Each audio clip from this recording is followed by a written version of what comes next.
Girl, you the best, and she love me when I'm in it, and she never be pretending, nothing is real. She gon' tell you what she bought it, and she know you can't afford it. Girl, you can get it, looking exquisite, no competition, stay on the pivot. Hello, hello, hello. Welcome everyone to the E-Spot with Camille. I'm your host, Camille Cower, and I'm so excited for you guys to meet my guest today. Ignore my spelling area. I wrote Ed Micone, I guess, but it's Ed Micone that's here. Fast Eddie is the nickname that they give him up in New York City, and I'm so excited to have him here in the dash to help me out today with my show. He's an amazing guest. He's done millions of things that I can't wait to find out more about from his days from Radio City, Madison Square Garden, doing several Super Bowl halftime shows. So without further delay, excuse me, I'm getting all tongue-tied. I'm so excited. Here's Ed Micone. Hello. Thank you, Camille. Thanks for having me. Yeah, it's my pleasure. I have to give you a round of applause for this. We made it, and I'm so excited to have you. And I can't believe that you're here. And after hearing so many different interviews about you from two different podcasts that I was listening to, I'm just really excited to have you and hear more straight from you, how you got started in this industry. And we're almost neighbors. You what? Yeah, we are almost neighbors. We're in the same state, which is amazing because, I mean, who leaves New York City? So in 1963, I saw the Beatles on Ed Sullivan. The next day I started a band. And I play the drums, still bang around and have fun. And that's why I got into it. We the first deal I ever negotiated, we were in eighth grade, and we played the ninth grade dance. And there were three guys, and I had a small drum kit. We had one amp, one mic, we had two guitars, and it was 3 hours long. And I got us each $15, which was $5 an hour. And I think about that when you're 13. Yeah. It's a good payday.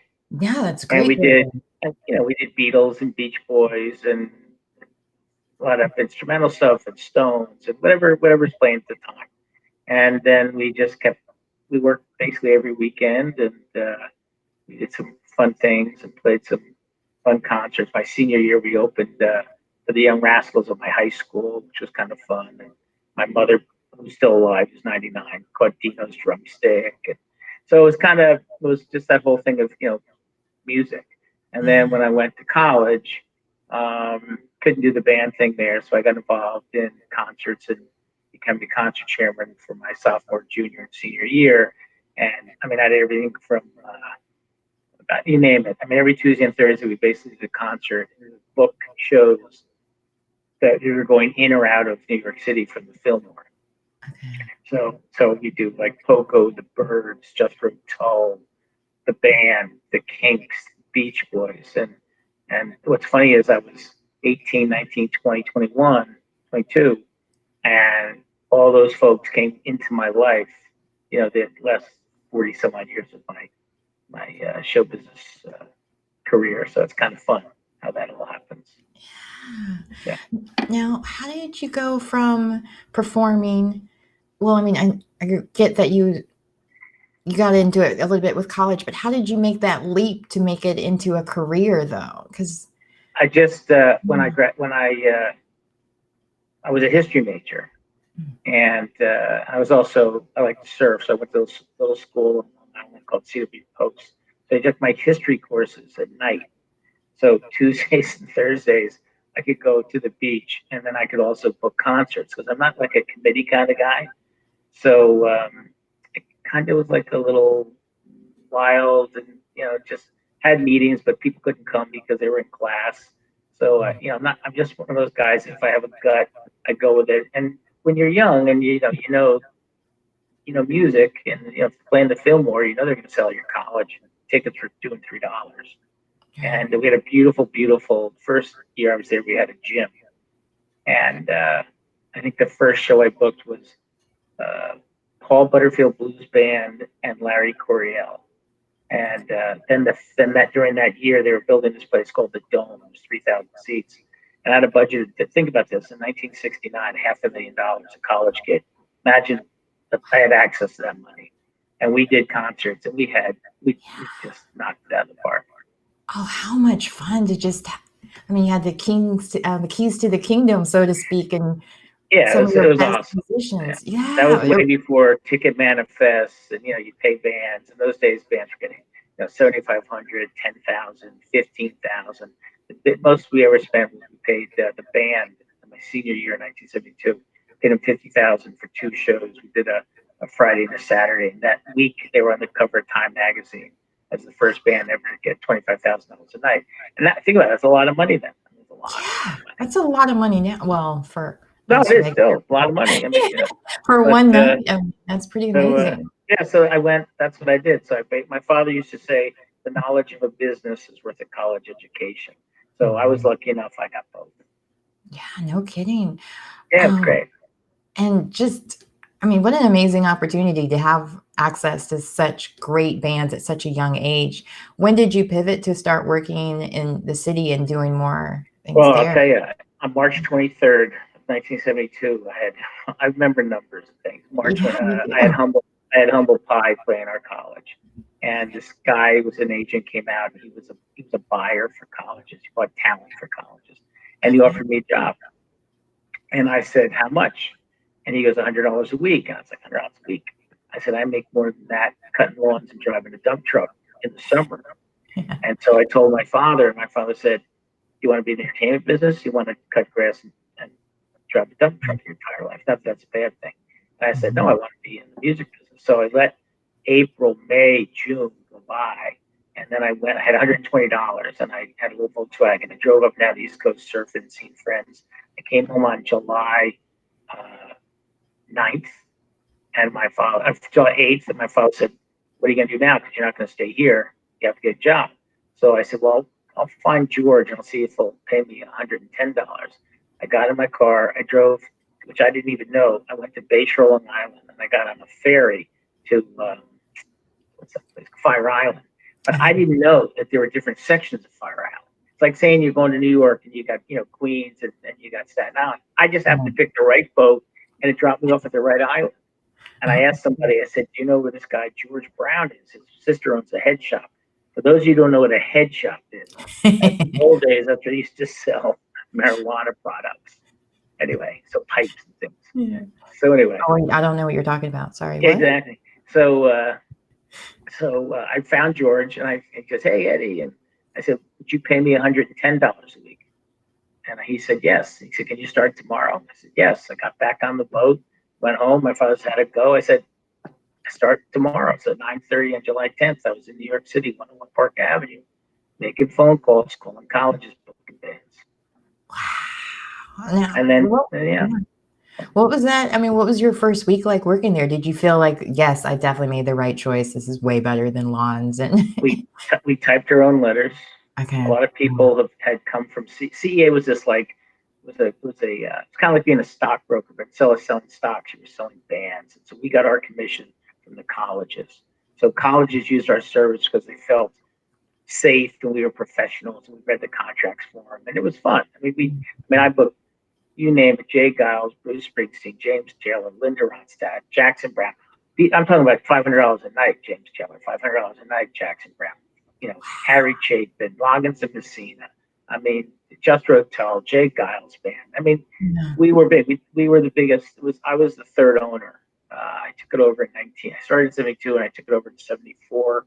I left in 77 when I went to ICM to run the college department. And colleges start to explode. I just love this. So you went to college. You started $110 a week, ended up owning the company. Well, that was interesting. I was making, then 2 years later, I was making about, I don't know, whatever it was, $250 a week. And George, who was the second owner, he got a job offer to go to Columbia Records. So the attorney of our company, there were 8 employees. He said, Eddie, why don't we just make you the president? So I was like, okay. But I want $500 a week. So think about that. 1970, I'm at $25,000 a year. 1973, not bad. No, actually 74. And then I did that, and then I went to ICM and I ran their college department, and then I left the company with the blessing of the guy who had the money. And then I think about 7 or 8 years later, the company went down the tubes. But it's just sign of the times, I think, or maybe it wasn't right. I don't know, but it was good for me. It was a great place to be. Do you remember as a college kid or even as a new employee, what was some of the bands or events that you got to go to that stood out to you? That you're like, I got to be a part of this? I mean, every night we were at places. We were at the Bottom Line, which doesn't exist anymore. We were at Kenny's Castaways. We were at the Bitter End, which I just read in the paper today, might go under in New York City. There was a place called where I saw the Stones, Springsteen. It was on Fifth Avenue. This is what happens when you turn 70. You forget things. It happens way. It was upstairs. It was awesome. I mean, there was just all these great places we were at all the time, and we'd spend nights and we'd drive home. We'd stay and we'd meet people and just sleep on their floors, and go to work the next day. We'd split sandwiches for lunch, and it was great. Yeah. That's what you do when you're in your 20s.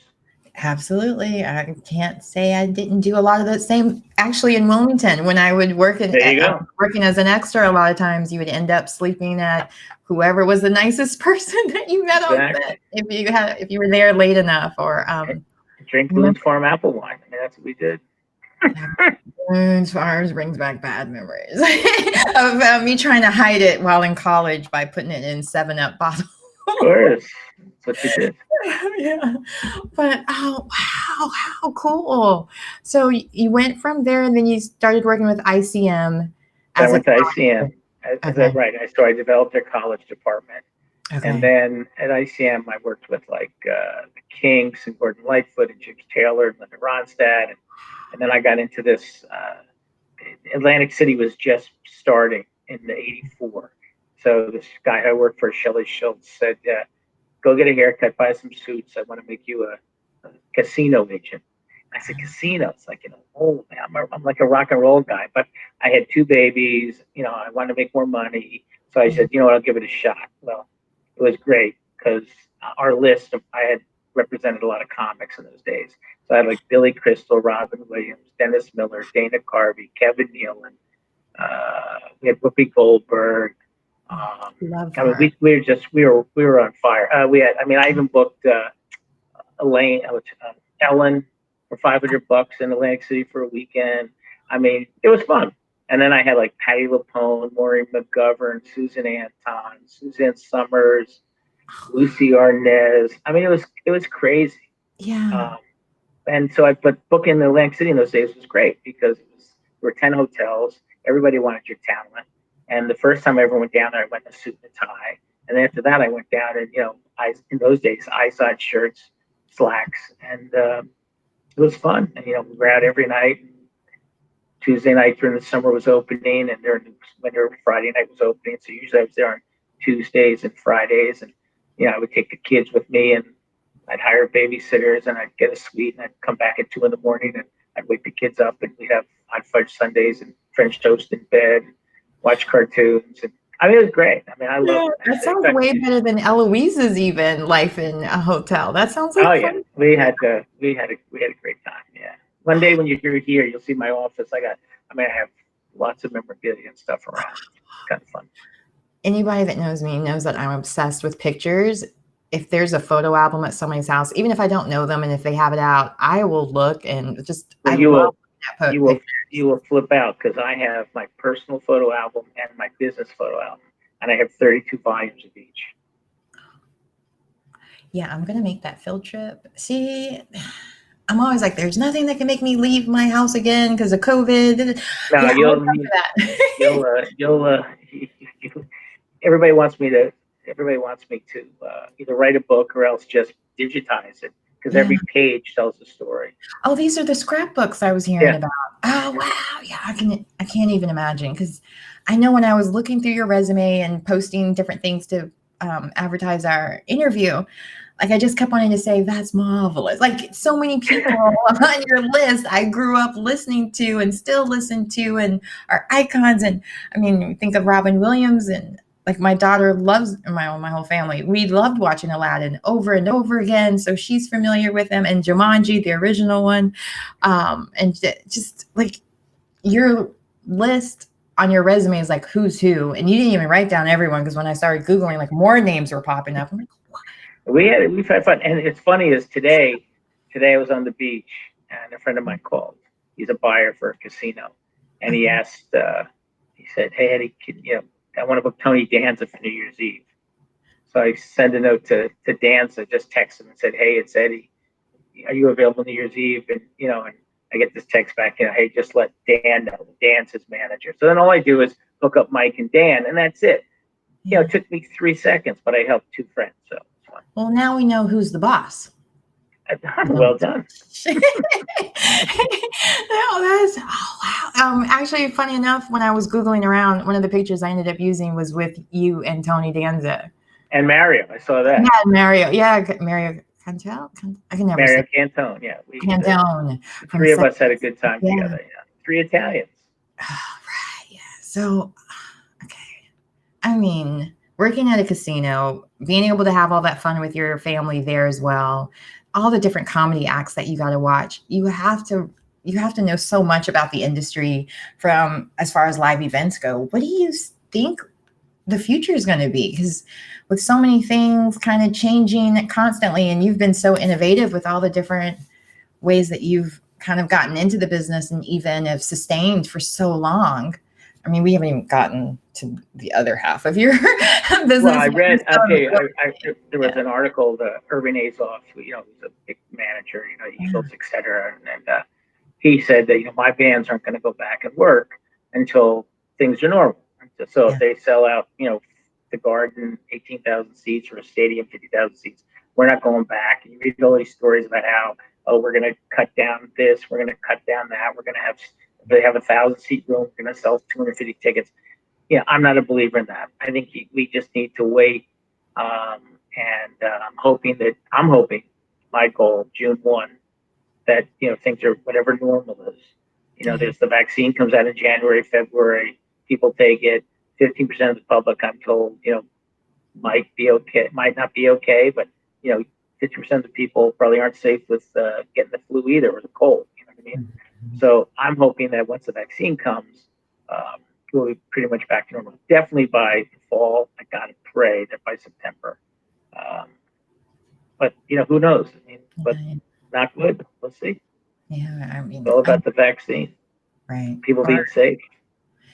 Yeah, because there's so many people involved with live music, from like the ushers to all the way to the talent that are involved that are now not working. And so as much as people want to rush to possibly help them, and the financial part of it, we'll just keep having to go back and forth until you're right. Yeah, I mean, there's nobody immune to this. I mean, no one. I mean, I manage Kristen Chenoweth, and we chat all the time, and she just wants to get back to work. And luckily this week she's doing a little TV show that's going to come out in November. It's just a little 6-episode thing, but everybody wants to do stuff, so you do the best you can. Yeah. Even that's why this is exciting. How often we get to talk and see people and talk about anything. So even like today, the Tony Danza request, I was like, I'm sitting on the beach, I'll take care of it. It takes 2 minutes. All right. Wow. So how did you go from ICM and then to Radio City Hall and Madison Square Garden? Like, that's what everyone wants to hear about. I was at ICM for, I guess, 13, 14 years. And then there was my guy left, a new guy came in, totally not my style, totally different type of guy. Didn't just get what I did. And I knew it was bad. I got a call from a guy named Scott Sanders, who ran Radio City Music Hall, and said that he wanted to expand the business, get into television, and book more bands, and get into events. And I actually took a $25,000 cut in pay to go to Radio City, but there was a big upside. And obviously it worked. I was here 14 years, and then I started as the vice president of entertainment, ended up being the executive vice president of entertainment, executive producer of Radio City for the Rockettes. So I had the Rockettes under me for four years as well. And then in '98, Madison Square Garden bought Radio City Productions, and then became Radio City Entertainment. And so for 4 years, I got to run the Garden as well. So I mean, it's awesome. I had 2 offices. It was awesome. What a great gig that is. Yeah. I would be in a lot of trouble with a lot of my actor friends if I didn't ask you this. With being an agent and having to make those decisions as far as who you sign, who you don't sign, or even like, what do you think really sticks out for someone that you're like, yes, this is someone that should be in the business, whether it's a comedian or an actor for that matter, or even singer. I mean, you have so much. There's a guy named Jack Rollins who was Billy Crystal's manager, Robin Williams' manager. His first client was Woody Allen and Harry Belafonte. And Jack used to tell me, Eddie, he'd have a big cigar. Eddie, they got to be different. They got to be different. So the first client I ever saw, first client I saw when I actually went to ICM was Ramsey Lewis, who was managed by a friend of mine, and also Laura Nero, who was managed by a friend of mine. So that helps. But Bob Saget, I went and saw him like 2 a.m. at a club, and he did "Why My Guitar Gently Weeps," and he had just a piece of cotton with moist, and as he played, it dripped. I mean, it's hokey and corny, but he knocked me out, and we just became great friends, and it was great. He's a really good guy. But all those guys, I mean, Billy Crystal, I used to book when he was in colleges, and then when I came to ICM, again, Jack Rollins and his friend Buddy Mora and Charlie Jaffe and all these guys, they say, David Steinberg, his manager as well, say, hey, now you're an agent. So that's kind of, it all came from you. My whole thing is relationships. Everything is about relationships. So that little relationship with Jack Rollins, when I was at CEA, I used to book a comedy group called Penn and Teller? No. I can't remember the name. It'll come to me. But Jack managed them, and I helped them. And then next thing you know, I go to ICM. So now when I call and say Jack, he goes, well, you're at ICM. You should be Billy Crystal's agent. I'm like, okay. Let's make it happen. So it's kind of like you get what you give. I'm one of those guys. You plant your seeds, and it might take 10 years. It might take 2 months. It might take 2 days. But I believe that it all comes back to you if you give out, if you work hard. No, and I love the fact that you were in college when you met some of these different performers, and because you remembered them from that, you were able to help them in your professional life. Because what if they just treated you like it's just a kid, a little PA or something, like they didn't give you enough respect. Maybe it never happened. Well, it's true. It's and there are certain people, like my son's in the entertainment business as well. And so there's a place called the Garden State Arts Center, which is in New Jersey, and he was a runner down there. So there was a band playing, and he said, hey, Dad, I know you know this guy. And I said, yeah. I said, tour manager, probably give you a tip and everything. Just say thank you, etc. So I get a call from my son. He says, Dad, tour managers always give me a tip. Guy didn't give me anything. So I call up the artist. And I said, geez, it's really weird. I said, Graham worked his butt off for you. And he goes, what do you mean you didn't get the $100? I go, I gave the guy $100 to give to your son. I said, well, what did he put on the settlement statement when he handed in at the end of the evening? He goes, he put no tip. So road manager got fired the next day. Oh no! Yeah, because he lied. He pocketed the $100. Wow. I mean, he put in that he gave $100. Yeah. Yeah. So that cost that guy his job. So he lost his job because of a young kid who was doing the right thing. And so Graham told me, and I called the artist, and the artist said, no, you never gave Graham that $100. You stole it, and you're gone. Wow. See, and that's crazy. People's kids on top of that, but you can't mess with people's tip. Like, come on. When you work, when you're helping out from 6 a.m. till 2 in, that's a long day. Absolutely. But it's a true story. So that's when you never know. I take every phone call, even those ones that says unknown on your cell phones.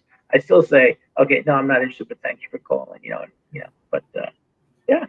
You definitely. That's why I never change my phone number too, because I'm like, you never know when somebody needs you or whatever. If I call them out of the blue, maybe it'll still be in their phone. I'll give you a perfect example. If you never know. Sure. You asked about events. So when I was at Radio City, one of the biggest things I did was I brought Riverdance to Radio City. Yeah. That was 25 years ago. So I was there's a friend of mine named David Hart. He used to work with me back in the 70s at CEA, and now he manages Ringo Starr. And we've been friends for 40 years.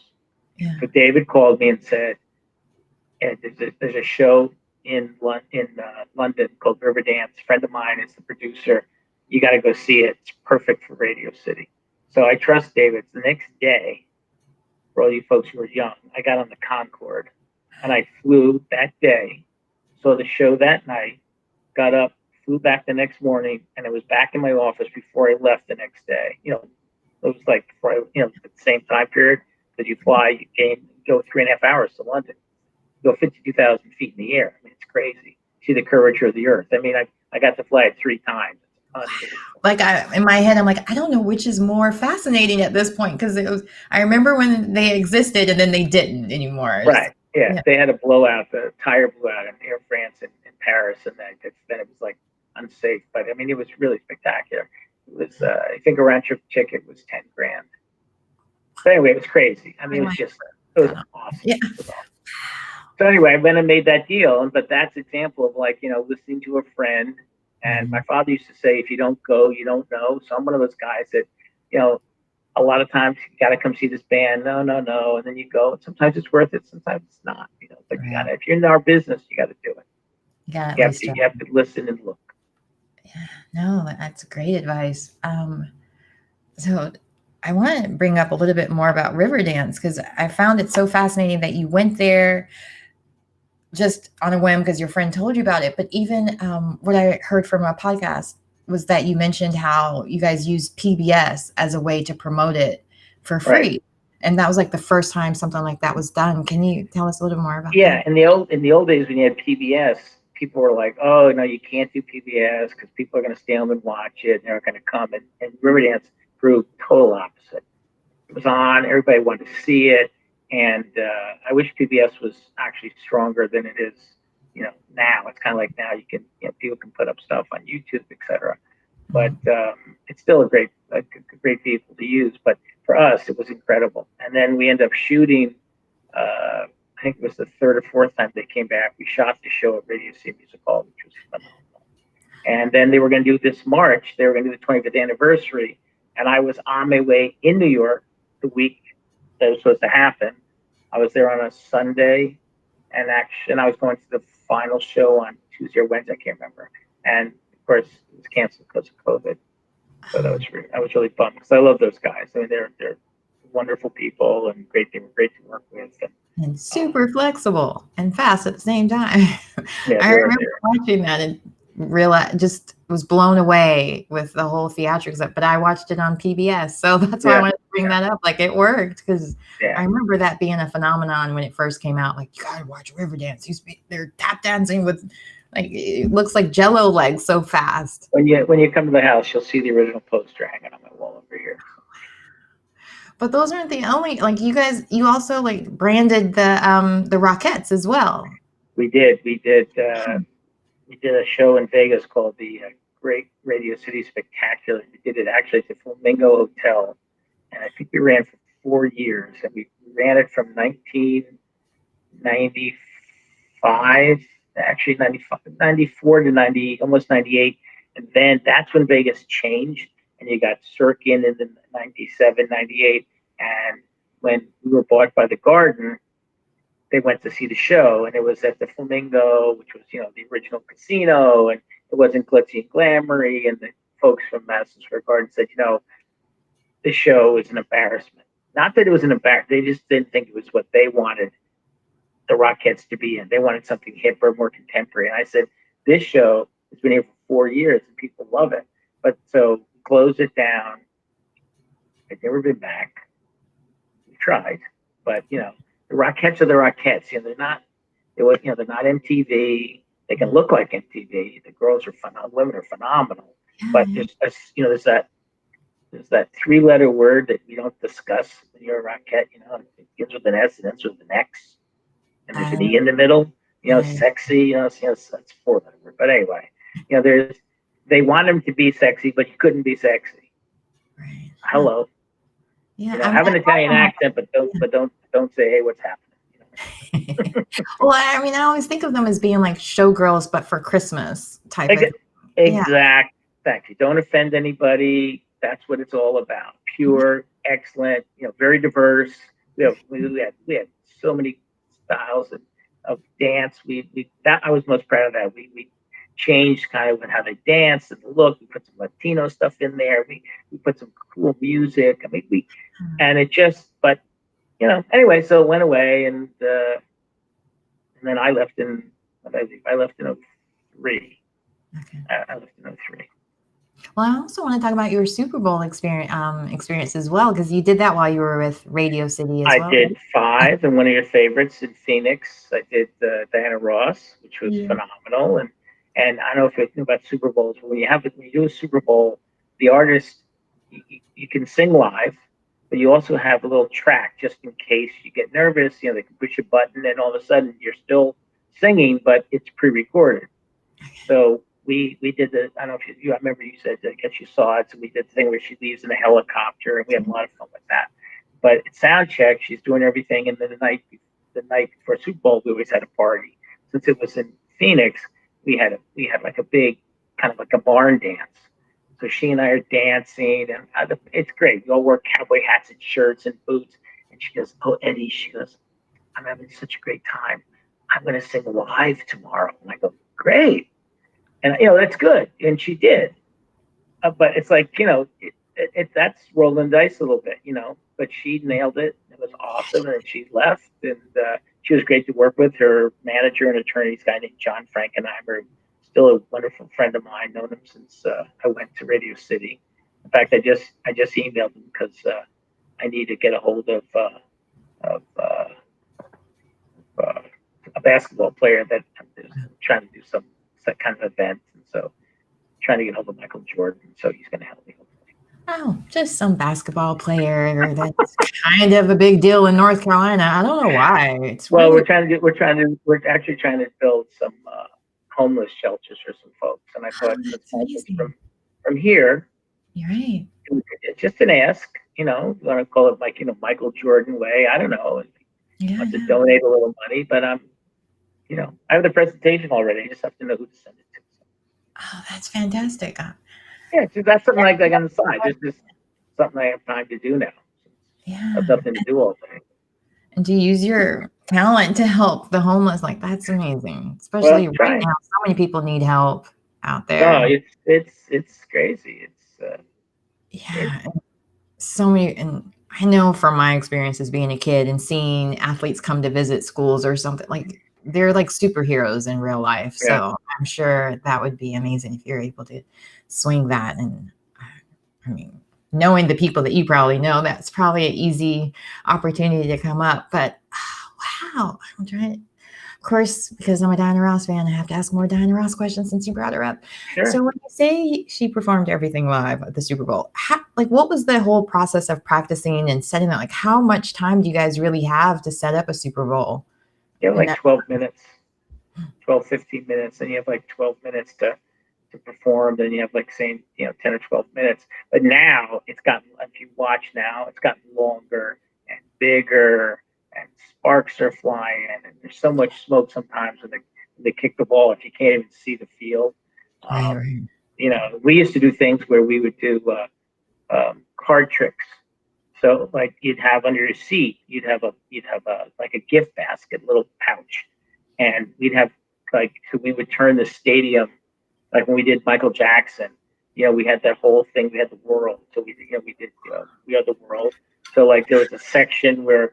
So there were people with flags, and they would hang up. So if the yellow flag went up, everybody turned their yellow card up. The red, that's how we did in the old days. Now everybody's given a light. I mean, it's a whole different ball game. It was so the way we did it was the only way to do it at the time. You guys were innovative. But it was fun. Yeah, it was fun. And then the fireworks, of course, and the parties were always.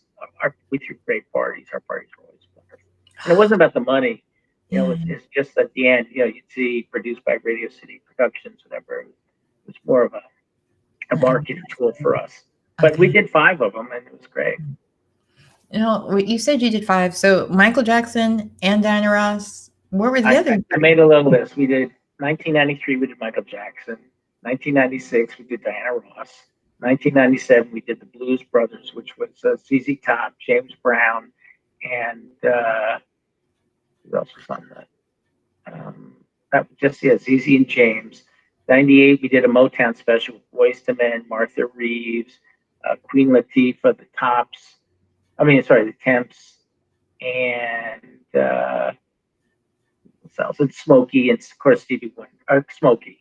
And then in '99 we did Gloria Estefan and Smokey Gloria Estefan and Stevie in Miami. We had Stevie drive out in the car. It was kind of cute. He drove the car out across the Because there's always that joke about him driving. Right, have you ever heard about? Okay, because and he's a super dude. I mean, I can't begin to tell you how what a wonderful human being he is. I mean, it was really crazy. And you talk like these days, like ZZ we did was in. It was funny. We did ZZ in '97. So when they were singing, "You got legs, you know how to use them," right? The girls were laying on their backs and they were going like this with their legs, and then they would go like this, like this. Well, they said, "Oh no legs." So you got to keep your legs together. You could kind of kick like this. So we said, "Okay, imagine now." Yeah, kick all you want. After Janet Jackson and the Timberlake hello. all bets were off from then on. It's like, wait, she got in trouble for that, but right. But yeah, but that's okay. That was censorship in those days, and they were just protecting their brand.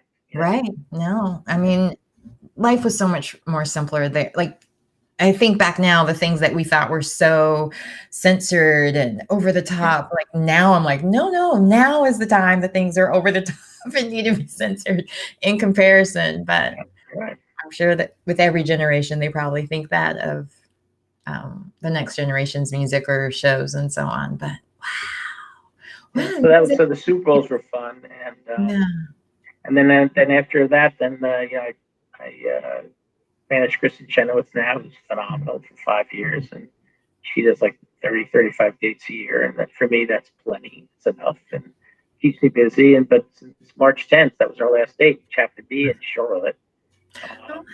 We haven't done anything since, so we moved all our dates into next year, starting February. But I'm a little weary about February, March, April. Again, I think maybe June, but we're ready to work whenever they are. Whenever the world says it's fine to go home, back to work. So it's kind of fun. And then I get calls. I like to help people. It's kind of what I do now. People call me, pick my brain, and I enjoy it. All good to know. It keeps me a little edge.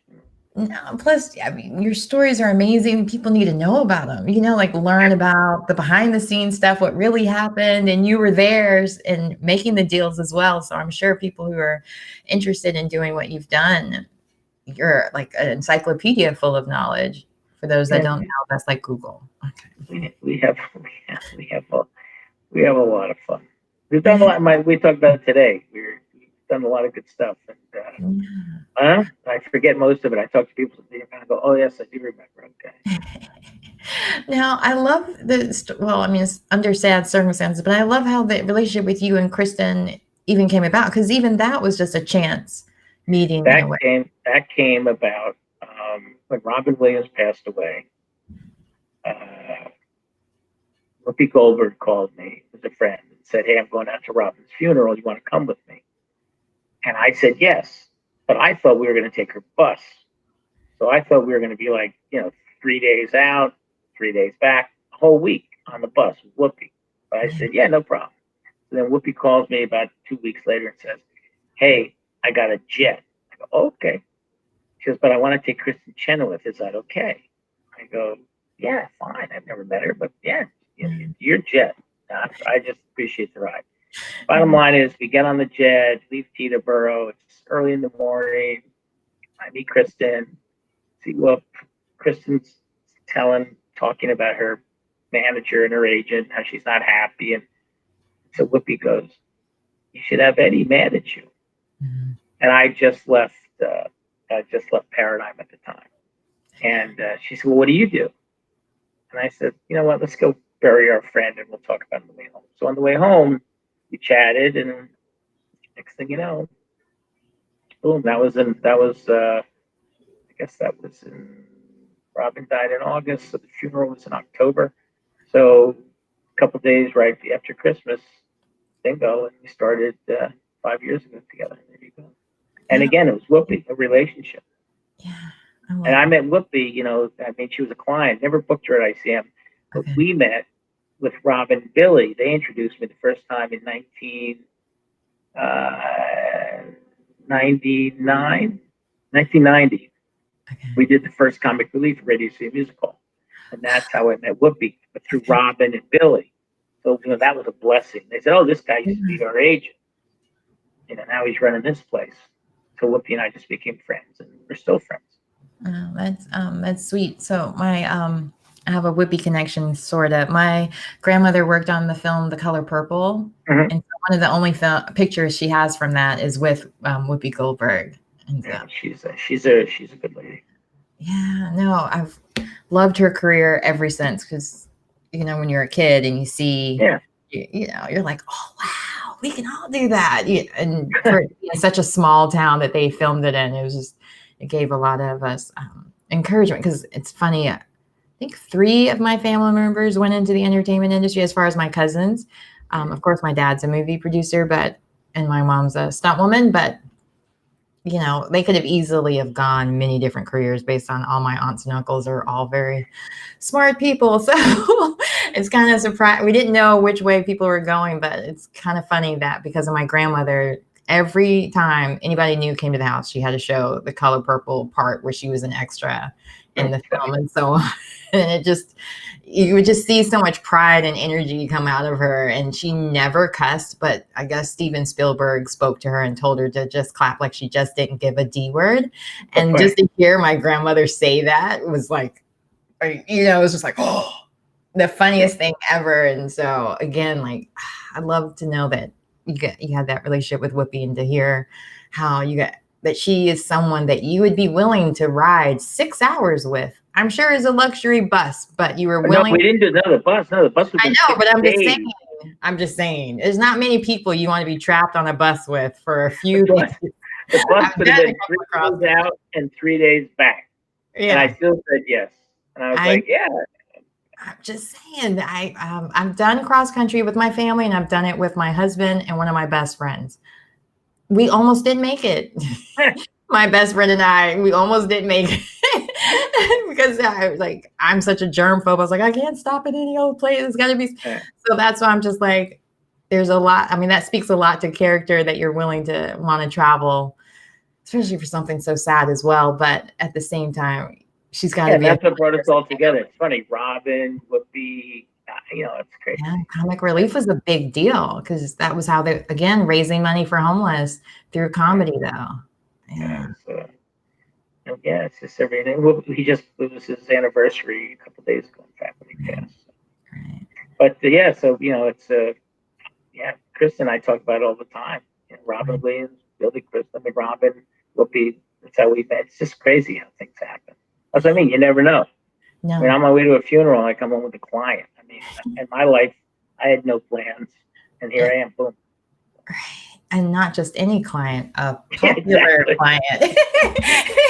I mean, she's a keeper, as we say.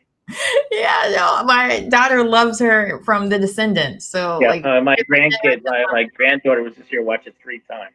Oh yeah.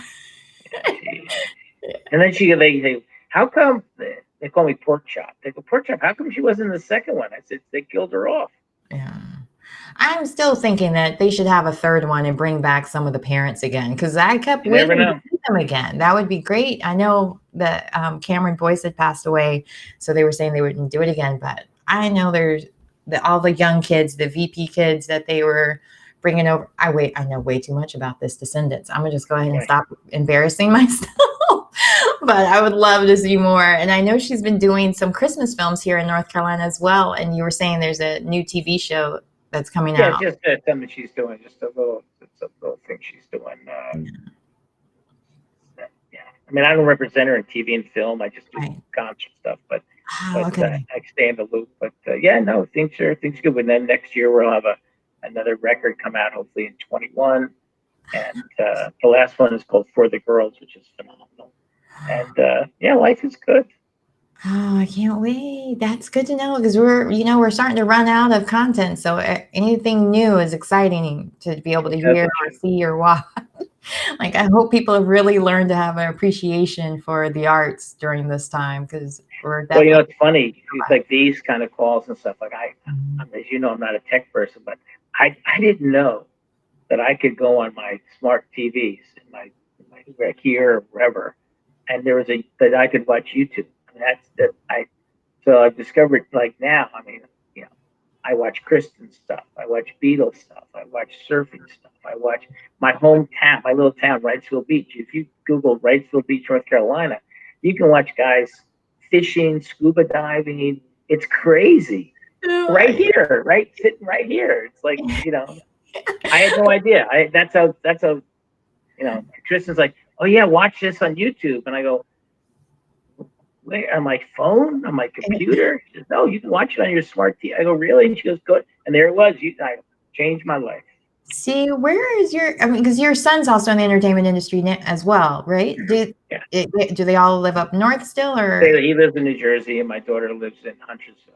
Okay, well, whenever they come to visit, they need to like help you with all your tech stuff in your house. That's what I do for my dad. He had, I don't remember what movie it was for, but he had to watch some film and they gave him like a stream code or something to watch. We were getting there. Like an old couple trying to figure it out almost though. But I was like, no, we can do it. We can figure it out. And I was so grateful when it finally worked. So yeah, I'm like, just save it for me when I come to visit. I'll help fix it. But at the same time, he's teaching me some things with Zoom, so it's a trade-off. There you go. But wow, yeah. So what is it that your son does? Because I find it fascinating that he followed in your footsteps. He works for a company called Momentum, so he produces events for like American Express and Yahoo and all sorts of. He was just before COVID. He was doing 3 Beyonce shows, and then this happened. So little Beyonce's. Now he's doing a lot of stuff like Zoom and all these meetings, and he's doing stuff for the U.S. Open. But instead of having like clients there, he's doing them like this. So he's busy. That's the good news. Yeah, that's great, especially being in live events. And I wonder how they can cater the experience with. They're doing it. I tell you. Yeah, they're figuring it out. Yeah. People, the world is going to change. This, I'm telling you, this is it. Unless it goes back to whatever normal was. But people seem to be happy doing. I mean, I'd rather be sitting in your living room doing this, talking face to face. That's just me, But some folks now, there's an article in the Times the other day that the Time Life building in New York City had 8,500 people a day who worked in the Time Life building in Columbus Circle. Wow. They say when things become normal again, that only 500 people will be in that building. That's 8,000 people that might not be in that building ever again. Just think about that. That's huge. That's a lot of sodas and coffee rolls and Coca-Colas and hamburgers. Well, it's going to be a different world. Yeah, an actor, Michael Rappaport, I don't know if it was his footage exactly, but he had posted a video of not downtown, but of Manhattan. Yeah. And it was completely dead. Everything was boxed up it's not boarded good. up and everything. It's just, you're sad to think about all those different businesses being closed and all of that, but it's a pandemic. It's like we don't know what could happen, and it's not worth the risk, I feel like, with opening things too soon. And then right. No, you're right. And people are moving. I mean, people are coming down this way. They're going Florida. Everybody's heading south. They're heading north. And but the thing that upsets me is like 60% of all restaurants by January 1 will be closed in New York City. Think about that. 60%. That's a lot of restaurants. It's a lot of jobs. And they're closed right here. A lot of them are not even open now.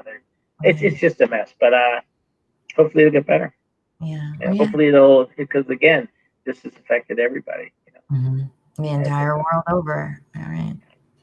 So it's just finding a way that we still can build community and engage with each other some way or another. Because I mean, for me, it was creating this podcast so I would still have some way to communicate with people outside without feeling like I was limited to my location anymore as well. Yeah, no, So this is good. No, I think it's great. yeah, like there's Good for that people to element of talk. it. Yeah, and I think about for some of these people who, for their jobs, they had to travel so much as well that now they're finding ways that they can still have that work-life balance as well. And I'm sure with you traveling so much for your job, that was something you had to kind of figure out as well. And are there any tips that you would give for people who want to work doing what you did? I mean, granted, it's going to be a different world, but just I always tell folks, just, be yourself, go with your gut. Don't jive. Don't, just be honest. Just relationships. That's what it's all about. Because you burn somebody, and trust me, 5, 6, 7, 10 years from now, like I've had so many people that just, it all comes around. And if you're going to be in that business, you're going to find the business is only so big, and you're going to run into all these people, and you're like, oh my God, who is it? Who's the buyer? Who's the manager? Oh no, I did something to that guy or woman. No. You can't. Yeah. You just show respect and work hard. And if you work hard, it's a cliche, but you'll get it done. You'll get it done. That's true. That's my bottom line. And don't be afraid to ask a question. Yeah, that's important. Too many people, and listen, but don't be afraid to ask a question. Yeah. What are some questions you would suggest that people ask when maybe getting the opportunity to be in front of a manager and want to be signed, or maybe you're looking to see how they should pick a manager or someone? Is it a relationship, but at the same time, you want to make sure they're going to fight for you? Yeah. Well, if you want, you got to find one who believes in you. Mm-hmm. Also, somebody who, if you go to a meeting, if they really want you, they won't have their cell phone on. Okay. Good. If you go out to a meeting and you've got somebody say, "Oh, wait a second," they're not interested in you. Okay. You never take your cell phone to a meeting. That's me. Okay. Shows respect. In fact, I've been in meetings where I've said, "Okay, everybody, turn your cell phones off. Mm-hmm. Right? We need 45 minutes of focus." Mm-hmm. But young kids now, even my son, I catch him going under the table. I go, no, put that sucker down. Because everybody, they think it's like, if I don't do it now, it's never going to happen, Right. When I was a kid, we came back and there were pink slips on your desk. I had 50 pink slips. Call this, call this, call this. Now, this thing, you're bing, bing, bing. You bings all day long. Right. Oh, and the pink slips, you mean like the phone message trifold where they would write out your messages? Yeah, a phone message. Yeah, you come back. Pink slips, I'm like, you're getting fired. Well, no, like phone message. In the old days, you'd come back and it'd be 30 phone messages, and I would just sit there and just call everybody, throw it away, throw it away. That's old school, but that's how you did it. No, I mean, I wish I could still find Rolodexes, speaking of old school stuff, because that was a great invention to keep up with business cards and so on. Yeah. I remember my dad's Rolodex and I remember playing with it, but now I'm like, gosh, that was a really great, and some things that were from the past do need to come back. That would probably be I'm sure if you Google Rolodex, you could scan an app and you could just take cards and scan them up and come right on your screen. I've done that. I've done the app. And the thing is, because people want to be so creative with the fonts or the kind of card or this, that, and the other, I thought I was doing so great with this app. And then come to find out it was all jumbled and just random letters. Because I was at some networking event and I'm like, oh, no, I don't need to keep your card. I have a green way to do it. Oh, okay, there you go. I should have double, triple checked, but I'm dyslexic as well. So it all looked right to me at first until I replied and got a lot of, but anyway, I really appreciate you being my guest today. This has been so much fun hearing how your career just took off and also all the different wonderful events you were involved in, and I really appreciate it. Oh, my mom is in the comments saying she has a Rolodex for me. Thanks, Mom. That's right. Then there's the one that says, "What a phenomenal fundraiser." Oh yeah, that was for when you were talking about Michael Jordan. I meant to put it in Oh, earlier and got distracted, but oh, that's yeah, fun. she was talking about the Michael Jordan one. So Okay. I'll try to All see right. if Well, I let's can. do this. Let's do this in the fall and see how things go. Do it Absolutely. again. I would love to know. And yeah, bring some of your friends. Okay. Maybe I will. There you Not go. give any hints or anything. I like that. I Oh, like I'm that. serious. Did you go to her birthday party, the No. 75th? Oh, okay. Okay. That's where this is from. I made the trip out there to go see her 75th diamond. I'll try to find the picture in my scrapbook of us dancing. I'll send it to you.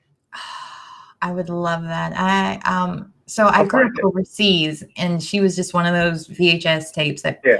family members would send us, and I just fell in love with her ever since. And I love that she's been consistently always a professional and just very glamorous. And Yeah, I saw her perform twice, the first time being here in North Carolina, and just like still she was doing all the wardrobe changes. And when she sang the song Reach Out and Touch, she actually let people come reach out and touch her. Sure. And so I might have trampled a couple of people to get up there, but hey, whatever, they survived. Just kidding, I didn't do that. No, everybody was being too polite to move, and I was like, I'm not missing this chance. So I appreciate the fact that she's amazing. So, and I appreciate you maybe. Okay. All right. Well, don't be a stranger, and thank you. Not at all. I love to talk to you again, and even off air, just to hear all the different stories, because this was amazing. I really appreciate it. Our pleasure. All right. You have a great day, and thanks Take again care. Be safe. with me. Bye You bye. too. Thank you. Bye.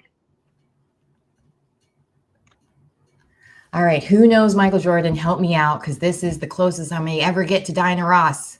We could do a trade. Come on. I know somebody out there knows Michael Jordan. Somebody has to. I mean, a Carolina fan out there, some basketball friends out there. I know my aunt went to school with Michael Jordan the same time he was there. Oops, did I just age her? I don't know that she was there at the same time, now that I think about it. Saving myself. But anyway, thank you guys so much for hanging out with me today, the E-Spot with Camille. Make sure you share, like, subscribe this episode and all future episodes. Go ahead and share with your friends. Sorry. Oh my gosh, I'm so glad that did not go off while I was on the phone, while he was on the line. Because oh my gosh, that would totally go against everything he just was saying about phones. I am now a stay-at-home mom, virtual academy mom. So have all these different alarms to remind us to stay on time, to make sure we get in bed on time, to wake up at the crack of dawn. So thanks again for tuning in. I really appreciate it. Make sure you share with your friends. And again, the schedule now for the E-Spot until I get my school schedule. I'm just not a morning person, so I have to figure this all out. Once that's all squared away, I may go back to 5 days a week, but for now it's 3 days a week. So Tuesday, Wednesday, and Thursdays. Tuesdays and Wednesdays will be interviews, and then Thursdays will be with my new co-host, Jay Bailey. She'll be joining me, and we have some fun things ahead planned. And even tomorrow, I'm so excited. The two singers I'm going to have is Blue and Emmy, and they have this song, No Disturbance, that they just recently released. And we're going to play a game tomorrow with Emmy. I love this. So I hope you'll tune in, join the live, or watch the replay. And if you watch the replay, let me know. Write replay so I can see that you tuned in, you saw, you understand that it's only 3 days a week now, for now anyway. And wow, I'm still like in a daze from talking to Ed. This is amazing. Like my entire childhood, he was basically describing. I remember watching probably from behind the couch, because I wasn't probably old enough to really watch some of the comedy shows. But for Comic Relief, I remember watching some of those. And what an amazing opportunity he's had and a cool life. So thanks again for tuning in. I hope you guys have a wonderful rest of your week. And I will see you again tomorrow at 6 p.m. Eastern, 3 p.m. Pacific. Don't forget to share. Don't let me be the best kept secret. All right. Thanks again, guys.